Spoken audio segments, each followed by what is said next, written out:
ఈ వ్యక్తి ఒక రోజు అర్ధరాత్రి బయట ఒక హత్య జరగడం చూసేస్తాడు. దాంతో ఇతను వెంటనే పోలీసులకి ఫోన్ చేయాలని అనుకుంటాడు. కానీ అప్పుడే ఇతని భార్య నీళ్లు తాగడానికి లైట్ వేసేస్తుంది. ఇది చూసి ఈ వ్యక్తి వెంటనే లైట్ ఆఫ్ చేసేస్తాడు.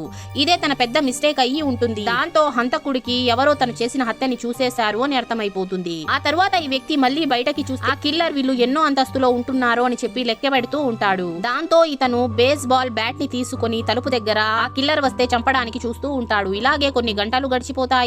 మెల్లిగా తెల్లవారుతూ ఉంటుంది. దాంతో ఇతను తలుపు తీసి చూస్తే అక్కడ ఆ కిల్లర్ ఉండి ఇతనిపై ఒక్కసారిగా అటాక్ చేస్తాడు. అప్పుడే ఇతను కళ్ళు తెరిచి ఇదంతా కళ అని చెప్పి రిలాక్స్ అవుతాడు. మరుసటి రోజు హత్య జరిగిన చోట పోలీసులు వచ్చి ఇన్వెస్టిగేషన్ చేస్తూ ఉంటారు. పోలీసులు వచ్చి ఈ వ్యక్తిని మీరేమైనా చూసారా అని అడుగుతారు. దాంతో ఇతను చెప్పబోతుంటే దూరంగా ఒక బైక్ లో ఒక వ్యక్తి ఇతన్నే చూస్తూ ఉండడంతో ఇతను భయపడిపోయి తనేమి చూడలేదు అని చెప్పేస్తాడు. అప్పటి నుంచి ఆ విషయం ఇతని మైండ్ లో నుంచి వెళ్ళదు. ఇతను పని కూడా సరిగ్గా చేసుకోలేకపోతూ ఉంటాడు. దాంతో ఇతను ఎలాగైనా పోలీసులకి నిజం చెప్దామని అనుకుంటాడు. అప్పుడే ఇతనికి తన ఫ్యామిలీ ఫోటో చూసి ఇతను సైలెంట్ అయిపోతాడు. అప్పుడే పక్కింట్లో ఏదో సౌండ్ రావడంతో ఇతను బయటికి వెళ్తే పక్కింటి అమ్మాయి ఫోన్ ఇతని ఇంటి బయట పడి ఉంటుంది. యాక్చువల్లీ ఆ అమ్మాయి కూడా ఆ హత్యని చూసేసి ఉంటుంది. దాంతో ఇతను ఆ ఫోన్ ఇవ్వడానికి ఆమె ఇంటి దగ్గరికి వెళ్తే ఆ కిల్లర్ అమ్మాయిని చంపేసి ఉంటాడు. ఇది చూసిన ఈ వ్యక్తి భయపడిపోయి పరిగెత్తుకుంటూ కిందకి వెళ్లి గార్డ్ ఉన్నాడేమో అని చూస్తాడు. కానీ అక్కడ గార్డ్ ఉండడు. అప్పుడే ఇతను అక్కడున్న ఫోన్ తో పోలీసులకి ఫోన్ చేయాలని చూస్తాడు.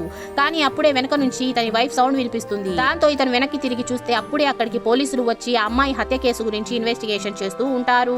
ఇతన్ని అడిగితే ఇతను చాలా కోపంగా పోలీసులతో నేను ఎలాంటి హత్య ఏది చూడలేదు, ప్లీజ్ నన్ను పదే పదే అడగకండి, నాకు భార్య కూతురు ఉన్నారు అని చెప్తాడు.